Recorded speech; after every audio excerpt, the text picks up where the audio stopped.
பிழகரம் நேயர்களுக்கு வணக்கம். இன்று நம்மளுடன் இருப்பது தமிழ் தேசிய ஆதரவாளர் திரு வம்சத் அவர்கள். வணக்கம். நாம் தமிழர் கட்சியின் மீது ஐபிஎஸ் வருண்குமார் அவர்கள் வழக்கு பதிவு பண்ணியிருக்காங்க. அதை பத்தி நீங்க என்ன சார் நினைக்கிறீங்க? அண்ணன் சீமான் அவர்கள் வள்ளுவர் கூட்டத்தில் நடைபெற்ற ஒரு கண்டன ஆர்ப்பாட்டத்தில் பேசும்போது என் கட்சி சார்ந்த விடயங்கள், அதாவது ஆடியோக்கள், இந்த ஒளிநாடாக்கள் வெளியிடுவதெல்லாம் வேலையா? ஒரு எஸ்பி ஐபிஎஸ்ஸாக நீங்கள் படிச்சுட்டு வந்தீங்க, ஒரு எஸ்பியாக இருக்கீங்கன்னா அந்த வேலையை நீங்கள் பார்க்கணும், மக்களுக்கான வேலையை பாருங்கள். இந்த ஆடியோக்களை வெளியிடுவதில் உங்களுக்கு என்ன அப்படிங்கிற மாதிரி பேசியிருந்தார். அதற்கு பின்பாக நாம் தமிழர் கட்சியை சார்ந்த ஒருவர் வருண்குமார் எஸ்பி அவர்களுடைய கமெண்ட்ல போயிட்டு ஏதோ பேசியிருக்காரு. அது ஒரு தவறான விஷயம் தான். ஏன்னா நாம் தமிழர் கட்சி தொடங்கப்பட்டது எதற்காக, நாம் தமிழர் கட்சியினுடைய நோக்கம் என்ன, நாம் தமிழர் கட்சியினுடைய கொள்கை என்ன அப்படிங்கிறத நம்ம பார்க்கணும். குறிப்பாக அண்ணன் சீமான் கிட்டத்தட்ட 2009க்கு பின்பாக கட்சி ஆரம்பிக்கிறார். 2016 தேர்தலில் தனித்து களமாறாரு. இன்னைக்கு தமிழக அரசியலில் பார்த்தீங்கன்னா ஒரு தவிர்க்க முடியாத ஒரு அரசியல் தலைவராக உருவாகியிருக்காரு. இதே 2016 தேர்தலுக்கு முன்பாக நீங்க பாருங்க, நாம் தமிழர் கட்சி அனைத்து கட்சியும் எதிர்த்து பேசிட்டு இருந்துச்சு. ஆனா இன்னைக்கு அனைத்து கட்சியும் சேர்ந்து நாம் தமிழர் கட்சி எதுக்குது. அந்த அளவுக்கு நாம் தமிழர் கட்சியினுடைய வளர்ச்சி இருக்கு.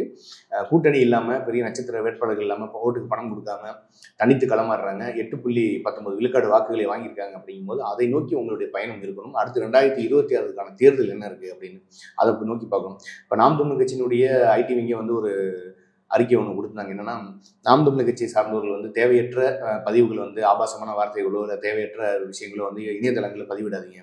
நாம் தமிழர் கட்சியினுடைய வளர்ச்சிக்கு என்ன தேவையோ அதை மட்டும் நீங்க பாருங்க அப்படிங்கிற மாதிரி பதிவிட்டு இருந்தாங்க. அதனால அதை நோக்கி நீங்கள் பயணம் போங்க. என்னன்னா, இப்போ வருண்குமார் எஸ்பி அவர்கள் அண்ணன் சீமான் உட்பட 22 மீது, இடுமானம் கார்த்திக், சாட்டை துரைமுருகன் போன்ற 22 பேர் மேல வழக்கு பதிவு பண்ணியிருக்காங்க.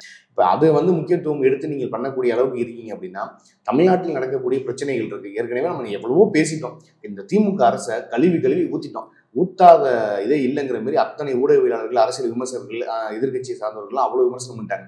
கள்ளச்சாராயம் இருக்கு, கஞ்சா விற்பனை இருக்கு, இங்க மதுவுக்கு அடிமையாக இன்னைக்கு இளைய சமுதாய பிள்ளைகள் போயிட்டாங்க, கொள்ளைகள் நாளுக்கு நாள் அதிகரிச்சிட்டு இருக்கு, ஆணவ படுகொலைகள் இந்த மாதிரி இருக்கு. இதெல்லாம் நீங்க எடுத்து நடவடிக்கை எடுத்து அவர்கள் மீது வழக்கு போட்டு அவர்களுக்கு என்ன தண்டனை கொடுக்கணும் அதை பார்க்கறது இல்லை. ஆனா சவுக்கு சங்கர் அவர்கள் திமுக எதிராக பேசிட்டாருன்னா அவர் மீது தொடர்ச்சியாக வழக்கு போடுவது. சவுக்கு சங்கர் அவர்களே சொல்றாரு, உதயநிதி அவர்கள் என்னை பார்த்து பயப்படுறாரு. கார் ரேஸ் சென்னையில் நடந்து முடியிற வரைக்கும் நான் வெளியில வர முடியாது. அது உதயநிதி சொல்லி தான் என் மேல வழக்கு புதிய வழக்குகள்லாம் போடுறாங்க அப்படின்னு சொல்றாரு. அப்ப அதெல்லாம் பார்க்கும்போது இந்த திமுக அரசு எதற்காக இங்க இருக்கு அப்படிங்கிற ஒரு கேள்வி. அப்ப ஒரு ஆட்சியை நம்ம 2021 கொடுக்குறோம். ஒரு மக்களுக்கான ஒரு நல்லாட்சியை நீங்க கொடுக்கணும், மக்களுக்கான நலத்திட்ட உதவிகள் நீங்க செய்யணும், தமிழ்நாட்டை மற்ற மாநிலங்களோடு ஒப்பிடும்போது ஒரு தரம் உயர்த்தணும் அப்படிங்கிற பல்வேறு சிக்கல்கள்லாம் இங்க இருக்கு. அதெல்லாம் நீங்க பண்ணாம சீமான் அவர்கள் மீது வழக்கு போடுவது, சவுக்கு சங்கர் அவர்கள் மீது வழக்கு போடுவது, இவங்கெல்லாம் யாருன்னு பாத்தீங்கன்னா நாம் தமிழர் கட்சியை சார்ந்தவர்களும் அரசியல் விமர்சகர் இருக்கக்கூடிய சவுக்கு சங்கர் அவர்களும் திமுக விமர்சனம் பண்றதுனால அவங்க மேல வழக்கு போடுறாங்க. அப்ப நீங்கள் ஆட்சி நடத்துவது சரியில்லை என்றால் மக்கள் என்ன பண்ணுவாங்க அப்படின்னா உங்களுடைய குறைகளை சொல்லதான் செய்வாங்க. அவர்களுடைய வாயிலாக ஊடகத்தை சார்ந்தவர்கள் ஊடகத்தில் உட்காந்து பேசிதான் ஆகணும். நீங்கள் செய்யக்கூடியது தவறு, தமிழ்நாட்டில் இவ்வளவு பிரச்சனைகள் இருக்கு, இதை நீங்க நடவடிக்கை எடுங்க அப்படின்னு. ஆனா அதெல்லாம் எடுக்காம நாம் தமிழர் கட்சியை மட்டும் நீங்க பார்ப்பது, அதுவும் 22 பேர் மேல நீங்க வழக்கு. அதுவும் நான் எப்படி போட்டிருக்காங்கன்னா, நாம் தமிழர் கட்சியை சார்ந்த தலைமை ஒருங்கிணைப்பாளர் அண்ணன் சீமான் அவர்கள் தான் தூண்டி விடுறாரு இவங்க நல்லா பேசி விடுறதுக்கு அப்படின்னு. இதெல்லாம் எவ்வளவு ஒரு அப்பட்டமான ஒரு பொய்யாக இருக்கு. இதெல்லாம் பாத்தீங்க அப்படின்னா இணையதளத்துல இன்னைக்கு எத்தனையோ பேர் ஃபேக் ஐடிகள்ல கமெண்ட் பண்ணலாம், என்னமோ பண்ணிட்டு போகலாம். ஆனா நாம் தமிழர் கட்சியை சார்ந்தவர்கள் கருத்தியல் ரீதியாக நிறைய இடங்கள்ல பதிவு பண்றாங்க. அதெல்லாம் நீங்க எடுப்பதில்லை. யாரோ ஒருவர் செஞ்ச தவறுக்காக 22 மீது பேர் வழக்கு போடுவது ரொம்ப ஒரு தவறான விஷயமா தான் இருக்கு. இப்போ இது ஒரு சைடு இருந்தாலுமே இந்த கார் ரேஸ் இப்போ அவசியம் அப்படின்னு நினைக்கிறீங்களா? இல்ல, கார் ரேஸ் என்ன விஷயம்னா, இன்னைக்கு தமிழ்நாட்டினுடைய பாடநூல் பாத்தீங்கன்னா விலை உயர்வு. அதற்கு பள்ளிக்கல்வித்துறை அமைச்சர் அன்பில் மகேஷ் அவர்கள் சொல்றாரு, மூலப்பொருட்களுடைய விலை எல்லாம் உயர்ந்து போனதுனால நாங்கள் விலையை உயர்த்திட்டோம், இது விலை உயர்வுன்னு சொல்லக்கூடாது அப்படிங்கிற மாதிரிலாம் இணைய ஊப்பிகள்லாம் முட்டு கொடுத்துட்டு இருக்காங்க. ஆனா நீங்க பாருங்க, 40 கோடி ரூபாய் செலவு பண்ணி ஒரு கார் ரேஸ் உங்களால நடத்த முடிகிறது என்றால் இந்த கார் ரேஸ் என்பது ஏழை எளிய மக்களினுடைய விளையாட்டா? இதுல இந்த மண்ணை சார்ந்த, இந்த மண்ணினுடைய பூர்வ குடிகளாக இருக்கக்கூடிய தமிழர்களோ, இந்த மண்ணில் வாழக்கூடிய தமிழர்கள் யாராக இருக்கட்டும், அவர்கள் போய் இந்த கார் ரேஸ்ல கலந்துக்க முடியுமா? அப்ப யாருக்காக இந்த விளையாட்டு போட்டியை நீங்க நடத்துறீங்க? இந்த விளையாட்டு போட்டினால என்ன லாபம் தமிழக அரசுக்கு வரப்போகிறது? இந்த கேள்வி இருக்குல்ல. இன்னைக்கு எத்தனையோ விளையாட்டு வீரர்கள் தமிழ்நாடு முழுக்க இருக்காங்க. கிரிக்கெட்ல இருக்காங்க, வாலிபால்ல இருக்காங்க, ஃபுட்பால்ல இருக்கிறாங்க, கபடி போட்டிகள் இருக்காங்க. அந்த மாதிரி நபர்களை தேர்ந்தெடுத்து அவர்களுக்கு நீங்க ஊக்கப்படுத்தி, நீங்க ஒலிம்பிக்ல போய் இந்தியா எத்தனை கோல்டு மெடல் வாங்கிடுச்சு? ஒண்ணுமே இல்லை. 4 வெண்கல பதக்கத்தை வாங்கி வச்சுட்டு முக்கிட்டு உட்காந்துட்டு இருக்கோம். 140 கோடி மக்கள் தொகை இருக்கக்கூடிய நாட்டில் ஒரு தங்கம் வாங்க முடியல அப்படிங்கும்போது எவ்வளவு வலி இருக்கு. அப்ப நீங்க விளையாட்டுத்துறை அமைச்சராக இருக்கக்கூடிய நீங்கள் விளையாட்டுத்தனமாக கார் ரேஸ் நடத்துறேன் அப்படின்னு சொல்வது விளையாட்டுத்தனமா இருக்கு. அதனால விளையாட்டுத்துறை அமைச்சராக விளையாட்டுத்துறையை மேம்படுத்தணும் அப்படின்னா அந்த விளையாட்டை சார்ந்தவர்களை நீங்க ஊக்கப்படுத்தி அவர்களுக்கான வழியை பண்ணணும். இப்ப 40 கோடி ரூபாய் செலவு பண்ணி கார் ரேஸ் நடத்தக்கூடிய நீங்கள் தமிழக அரசினுடைய சார்பாக மாணவர்களுக்கு கொடுக்கக்கூடிய பாடநூல் புத்தகத்தினுடைய விலையை ஏற்றணும். அந்த 40 கோடி ரூபாய் நீங்க அதுல இன்வெஸ்ட்மெண்ட் பண்ணலாம்ல. இந்த மண்ணை சார்ந்த இந்த மக்களுக்கு இளைய தலைமுறை பிள்ளைகளுக்கு வந்து கல்வியை வந்து ஒரு அறிவாயுதமா கொடுங்க. அவங்களுக்கு தேவை வந்து கல்வி தான். இன்னைக்கு கல்வி இருந்தால் நம்ம என்ன வேணாலும் பண்ணிக்கலாம், நாளைக்கு 4 இடத்துக்கு வேலைக்கு போகலாம், படிக்கலாம், பேசலாம், என்ன வேணாலும் பண்ணலாம். ஆனா இந்த கல்வியை கூட உங்களால தரமாக கொடுக்க முடியல. இன்னைக்கு எத்தனை அரசு பள்ளிக்கூடங்களுடைய மேற்கூரைகள் வந்து இடிந்து விழுது. நீங்க நம்ம செய்திகளில் பார்க்குறோம், செங்கல்பட்டுல பார்க்குறோம், புதுக்கோட்டையில பார்க்குறோம், மேற்கூரை வந்து இடிஞ்சு விழுது. தரமற்ற முறையில் அரசு பள்ளிக்கூடங்கள் இருக்கு. அந்த 40 கோடி ரூபாய் செலவு பண்ணி ரேஸ் நடத்தக்கூடிய நீங்கள் அரசு பள்ளிகளை வந்து தரம் உயர்த்தலாம்ல, அதையும் பண்ணுவதில்லை. இப்போ திமுக வந்து தேவையில்லாத ஒரு விஷயங்கள் தான் வந்து இப்ப பண்ணிட்டு இருக்காங்க அப்படின்னு சொல்றாங்க. ஆமா, இது தேவையில்லாத விஷயம் தானே. இப்போ கட்டிங் பாக்கெட்ல வந்து டெட்ரால கட்டிங் பாக்கெட் கொடுக்குறாங்க. அதுக்கு அமைச்சர் சொல்றாரு, குடிகாரன்னு சொல்லாதீங்க, அவர்கள் ஒரு கட்டிங்காக கால் கடுக்க ரொம்ப கஷ்டப்படுறாங்க அப்படின்னு வருத்தப்பட்டு டெட்ரா பாக்கெட்ல கட்டிங் தீபாவளியை முன்னிட்டு அறிமுகப்படுத்துறீங்க. சரி, எத்தனை பள்ளியில் அரசு பள்ளிக்கூடங்களில் கழிவறை வசதி இருக்கு, ஆசிரியர்கள் பற்றாக்குறை இருக்கு, கழிவறைகள் சரியில்லைன்னு எத்தனை மாணவர்கள் சொல்றாங்க. மாணவர்கள் வந்து பள்ளி கட்டிடங்கள் சரியில்லை, எங்களுக்கு உள்ள உட்காந்து படிக்க முடியல, எப்போது வேணாலும் இடிஞ்சு விலகலாம்னு சொல்லிட்டு மரத்தடியில் நீங்க பாடம் படிக்கிறாங்களா இல்லையா?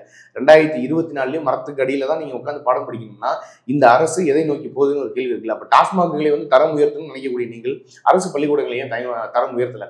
இதை தானே தொடர்ச்சியாக அண்ணன் சீமான் அவர்கள் சொல்லிட்டு இருக்காரு. நாங்கள் தரமான கல்வியை கொடுக்குறோம், தரமான மருத்துவத்தை கொடுக்குறோம், தரமான குடிநீர் கொடுக்குறோம், ஓட்டுக்கு பணம் கொடுப்பதில்லை, பெரிய கட்சிகளோட கூட்டணி இல்லை, தனித்து கிளம்புறாரு. அப்படி இருக்கும்போது நாளுக்கு நாள் வாக்குகள் அதிகரிச்சுட்டு போகுது. அப்ப என்ன பண்றாங்க அப்படின்னா, இன்னும் சீமானுங்கிற ஒரு நபர், தனிநபர், அவர் பேசுறாரு, அவருக்கு பெரிய பின்புலம் எதுவுமே இல்லை, பெரிய அளவுல வந்து பேச்சாளர்களோ இல்லை வந்து நட்சத்திர வேட்பாளர்களே இல்லை. ஆனாலும் நாம் தமிழர் கட்சியில ஒவ்வொருத்தரும் சீமான் மீதியே பேசுறாங்களே, எப்படி இதெல்லாம் சாத்தியம்? அவர்களுக்கு எப்படி கூட்டம் கூடுது? நம்ம ஓட்டுக்கு 1000 ரூபாய் காசு கொடுக்குறோம், 1000 ரூபாய் காசு கொடுத்துமே நமக்கு ஓட்டு போடாதவன், ஓட்டுக்கே பணம் கொடுக்காத நாம் தமிழர் கட்சிக்கு ஓட்டு போறாங்கன்னா 2026 நாம் தமிழர் கட்சி அரியணை ஏறிடுச்சுன்னா என்ன பண்றதுன்னு ஒரு கேள்வி இருக்கும்ல, அவங்களுக்கு ஒரு பயம் இருக்குல்ல. அந்த பயம் தான் தொடர்ச்சியாக சீமான் அவர்கள் மீதும் நாம் தமிழர் கட்சியின் மீதும் பல வழக்குகளை வந்து போடுவது, அவர்கள் வந்து அச்சுறுத்துவது, இந்த மாதிரி வேலைகளை பண்ணிட்டு இருக்காங்க. நீங்க அச்சுறுத்துங்க, வழக்குகளை போடுங்க, என்ன வேணாலும் பண்ணுங்க. 26 நாம் தமிழர் கட்சியினுடைய பாய்ச்சல் என்பது ரொம்ப வீரியமாக இருக்கும். சமீபத்தில் வந்து உதயநிதி அவர்கள் வந்து சனாதனம் பத்தி நிறைய விஷயங்கள் பேசியிருக்காரு. அதை நீங்க எப்படி சார் பாக்குறீங்க? அவரு தேர்தல் சமயங்களில் சனாதனம் பத்தி பேசுவாரு. ஆனா தமிழ்நாட்டை தாண்டி வேற எந்த மாநிலத்திலையும் போய் அவர் பேசல. ஆனா இந்தியா முழுக்கும் அவர் மீது வந்து வழக்கு பதியப்பட்டிருந்தது. அப்ப அவர் என்ன பண்றாரு, வழக்கை வந்து மேல்முறையீடு பண்ணி, நான் வந்து ஒவ்வொரு மாநிலத்துக்கும் போக முடியாது, நான் தமிழ்நாட்டுடைய அமைச்சர், அதனால எனக்கு வந்து சென்னை உயர்நீதிமன்றத்துல நீங்க வந்து எனக்கு வழக்கை மாத்திருங்க அப்படின்னு சொன்னதுக்கு சஞ்சீவி கண்ணா அப்படிங்கிற நீதிபதியினுடைய அமர்வில் அவங்க என்ன தெரிவிச்சிருக்காங்க அப்படின்னா, உச்சநீதிமன்றம், நீங்க சென்னைக்கு இந்த வழக்கை நாங்கள் மாற்ற முடியாது, நீங்க எந்தெந்த மாநிலத்தில் உங்களுக்கு வழக்கு பதியப்பட்டிருக்கோ அந்த நீதிமன்றத்துக்கு நீங்க நேரில் போய் ஆஜராகணும்னு சொல்லியிருக்காங்க.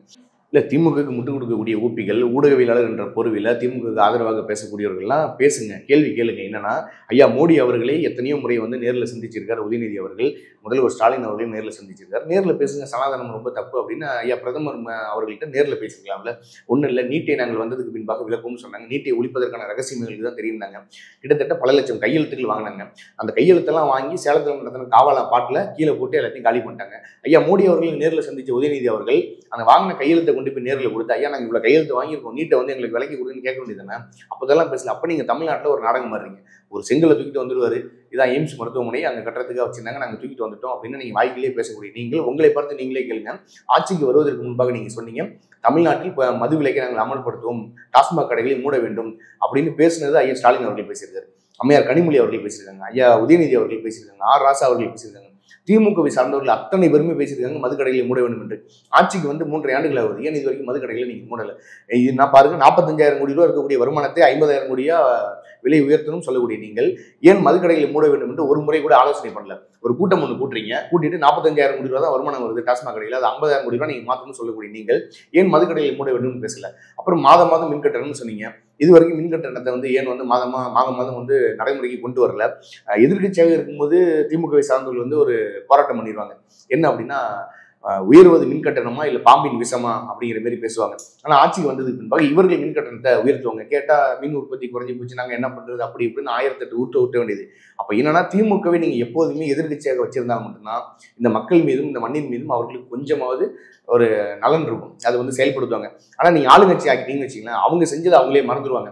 நடுவில் கொஞ்சம் பக்கத்தை காணும் அப்படின்னு ஒரு படம் வந்துச்சு, விஜய் சேதுபதி நடிச்சிருப்பாரு. அவருக்கு நான் யார் அப்படிங்கிறதே மறந்துடும். அந்த மாரி தான் திமுக, நாங்கள் எதிர்கட்சியாக இருக்கும்போது என்னெல்லாம் வந்து நாங்கள் வந்து சொல்லியிருக்கோம் அப்படிங்கிறத அவங்க மறந்துடுவாங்க. ஆளுங்கட்சியாக வருவதற்கு முன்பாக தேர்தல் சமயத்தில் தேர்தல் அறிக்கைன்னு ஒன்று கொடுத்துருப்பாங்க. அந்த தேர்தல் அறிக்கையில் கொடுத்ததெல்லாம் பாருங்க, நீட் தேர்வு விலக்கா இல்லை, மாதம் மின் கட்டணம் அதுவும் இல்லை, மதுக்கடையை மூடுவோம்னாங்க அதுவும் இல்லை, மின் கட்டண உயர்வை கண்டித்து ஆர்ப்பாட்டம் பண்ணுவாங்க அதுவும் இல்லை. ஆனால் கனிம வள கொள்ளை போகுதுன்னு எதிர்கட்சியாக இருக்கும்போது போராடுவாங்க, ஆற்று மணலை கொள்ளையை தடுக்க வேணும்னு அங்கே போராடுவாங்க. ஆனால் ஆட்சிக்கு வந்ததுக்கு பின்பாக இதற்கு அப்படியே ஆப்போசிட்டாக செய்வாங்க.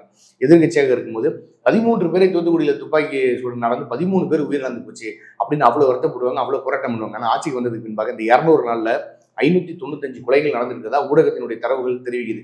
அப்ப 200 நாட்கள்ல 595 கொலைகள் நடக்குதுன்னா அதிகமான கொலை நீங்க பண்றீங்களா இல்ல நாங்க பண்றோமாங்கிற போட்டி இருக்குது அதிமுக திமுகவுக்கும். அப்ப எதுல நீங்க போட்டி பண்ணணும்னா உங்களுடைய ஆட்சி காலத்தில் மக்கள் எவ்வளவு நல்லா வாழ்ந்தாங்க, என்னுடைய ஆட்சி காலத்தில் எவ்வளவு நல்லா வாழ்ந்தாங்க, அந்த மாதிரியான போட்டிகள் தான் இருக்கணும். அதை விட்டுட்டு நாம் தமிழர் கட்சியினர் மேல வழக்கப்படுவது, நாங்கள் எதிர்கட்சியாக இருக்கும்போது என்ன சொன்னோமோ அதெல்லாம் மறந்துடுது, அப்புறம் சனாதனம் பத்தி தமிழ்நாட்டில் பேசுவது, நார்த் இந்தியாவில் போய் பேசுவதில்லை, 40 கோடி ரூபாய் செலவு பண்ணி வந்து கார் ரேஸ் நடத்தணும்னு சொல்லிட்டு அதை பண்ணுவது, விளையாட்டுத்துறை அமைச்சர் இன்னும் விளையாட்டாகவே இருக்காரு. அதெல்லாம் திமுக அரசு மாத்தினாங்கன்னா 26 தேர்தலில் கொஞ்சமாவது அவங்க ஜெயிக்க முடியும். இல்லை அப்படின்னா டோட்டலா நாம் தமிழர் கட்சி அடிச்சு காலி பண்ணிட்டு போயிடுவாங்க. அப்போ இவ்வளவு வருடமா வந்து திமுக வந்து வெறும் நாடகத்தை மட்டும் தான் நடத்திட்டு இருக்குன்னு சொல்லுவாங்க. நாடகம் தான் நடத்திட்டு இருக்காங்க, வேற என்ன பண்ணியிருக்காங்க? இல்லை நீங்க வேணா பாருங்க, 60 ஆண்டுகளாக திமுக என்ன பேசுறது? சாதிய ஒழிப்பு. நீ சாதியை ஒழிச்சிட்டாங்களா? சாதி ஆணவ படுகொலைக்கு நடக்குதா இல்லையா? பெண்ணியம் பேசுறாங்க, அவங்க பெண்ணியத்தை இங்கே காத்துட்டாங்களா? கோயம்புத்தூர்ல நடக்கக்கூடிய திமுகவினுடைய கூட்டம், அதுல ஒரு பெண் ஒருத்தவங்க கேள்வி கேட்கறாங்க, இந்த மாதிரி 50 ஆண்டுகளாக நாங்கள் கட்சிக்கு உழைக்கிறோம் அப்படின்னு. KM நேரு சொல்றாருமா உட்காருமா அப்படின்னு திட்டுறாரு. அவங்க நடந்து வராங்க கோபத்துல, அவங்கள போய் முதுகுல ஒருத்தர் அடிக்கிறாரு. அவர்கள் மேல என்ன நடவடிக்கை எடுத்தீங்க? சரி, பெண்ணியம் பேசக்கூடிய நீங்கள் விருகம்பாக்கத்துல திமுகவினுடைய சார்ந்த ஒரு நலத்திட்ட உதவி நடக்குது, அதுல தமிழச்சி தங்கப்பண்ணியின் அவர்களும் கனிமொழி அவர்களும் கலந்துக்கிறாங்க. அந்த கூட்டத்துல ஒரு பெண் காவலர்கிட்ட வந்து பாலியல் ரீதியாக துன்புறுத்தல் நடந்தது அப்படின்னு சொல்லிட்டு 2 திமுகவை சார்ந்தவர்கள் மீது வந்து நடவடிக்கை எடுக்கப்பட்டதா இல்லையா? வழக்குகள் போடப்பட்டதா இல்லையா? நீங்க என்ன பெண்களுக்கு முக்கியத்துவம் கொடுக்குறீங்க? சரி, இப்ப துணை முதலமைச்சராக உதயநிதி அவர்கள் வருவாரா வரமாட்டாருன்னு பத்திரிகையாளர் கேட்கிற கேள்விக்கு வலுத்திருக்கு ஆனா பழுக்கலன்னு சொல்றீங்க. அப்ப உங்களுக்கு நீங்க என்ன சொல்றீங்கன்னா உதயநிதிக்கு இன்னும் அந்த தகுதி வரலன்னு சொல்ல வரீங்களா? இல்ல பெண்ணியம் பேசக்கூடிய நீங்கள், ஐயா பெரியாரினுடைய வழியை பின்பற்றக்கூடிய நீங்கள், அண்ணாவின் வழியை பின்பற்றக்கூடிய நீங்கள், அந்த கட்சியினுடைய மூத்தவராக இருக்கக்கூடிய அம்மையார் கனிமொழி அவர்களே துணை முதல்வராக ஸ்டாலின் அவர்கள் அறிவிப்பாரா அப்படிங்கிற ஒரு கேள்வி இருக்குல்ல. அறிவிக்க சொல்லுங்க. நீங்க பெண்ணையும் பேசக்கூடியவர்கள் தானே, பெண்களை போற்றக்கூடியவர்கள் தாங்க. துணை முதலமைச்சராக அம்மையார் கனிமொழி அவர்களுக்கு உங்களால பதவி கொடுத்துட முடியுமா?